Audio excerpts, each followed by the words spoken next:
Hello friends, నేనండి మీ గోదావరి అబ్బాయిని. RR Godavari Telugu మన యూట్యూబ్ ఛానల్. ఫ్రెండ్స్, నేను చాలా ఇస్కాన్ మందిరాలకైతే వెళ్ళాను అండి. ఒక్కొక్క మందిరం ఒక్కొక్క అద్భుతంగా చాలా అందంగా తీర్చిదిద్దారు.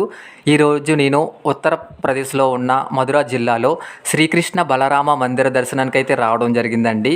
ఈ ఇస్కాన్ టెంపుల్ని 1975లో ఇస్కాన్ వ్యవస్థాపక ఆచార్యులు అయిన శ్రీల భక్త వేదాంత స్వామి ప్రభుపాదుల వారు స్థాపించారు.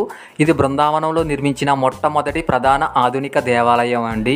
మరియు ప్రపంచవ్యాప్తంగా శ్రీకృష్ణ భక్తుని విస్తరించడంలో కీలకమైనది. ఈ ఆలయం 1975 ఏప్రిల్ 20న శ్రీరామనవమి పర్వదినం రోజునాడు ప్రారంభించారు అండి.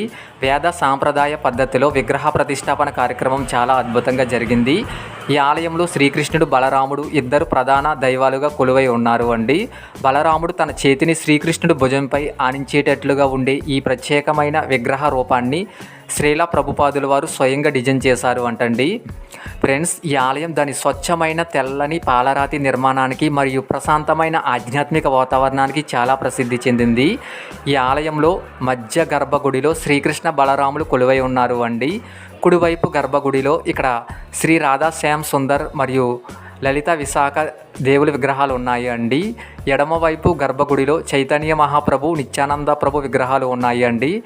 ఫ్రెండ్స్, భూలోక స్వర్గధామంగా పిలువబడే బృందావనం చూడడానికి ప్రపంచ అన్ని దేశాల నుండి ఎంతోమంది భక్తులు ఇక్కడ నిత్యం వస్తూ ఉంటారు అండి. అందులో ఇప్పుడు యమునా నది పుష్కరాలు జరుగుతున్నాయి కాబట్టి నిత్యం కొన్ని లక్షల మంది యమునా నదిలో స్నానం ఆచరించడానికి వస్తున్నారండి. బృందావనం మొత్తం అంతా జన సమూహంతో నిండిపోయి ఉన్నది. అలాగే మన బృందావనంలో చూడవలసిన ఎన్నో మంచి ప్రదేశాలు, అతి పురాతనమైన కట్టడాలు, శ్రీకృష్ణ మందిరాలు చాలా ఉన్నాయండి. వాటిని అన్నిటిని మనం దర్శనం చేసుకుంటే చాలా బాగుంటుంది. అలాగే మనం ఇక్కడ చూడవలసిన ప్రదేశాలు ఒకరోజు 2 రోజులు చూద్దామంటే కుదరదండి.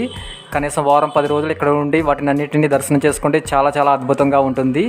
నేను ఇప్పటి వరకు 5-6 సార్లు అయితే బృందావనం రావడం జరిగింది. మళ్ళీ బృందావనం రావాలని చెప్పేసి నేను అనుకుంటున్నాను. అంత అద్భుతంగా ఇక్కడ బృందావనం ఉంటుందండి. ఫ్రెండ్స్, మీరు నా వీడియోని పూర్తిగా చూసిన తర్వాత లైక్ చేసి, కామెంట్ చేసి, సబ్స్క్రైబ్ చేసి నాకు సపోర్ట్ చేయండి. ఫ్రెండ్స్, ప్లీజ్ సబ్స్క్రైబ్ మన YouTube channel RR Godavari Telugu.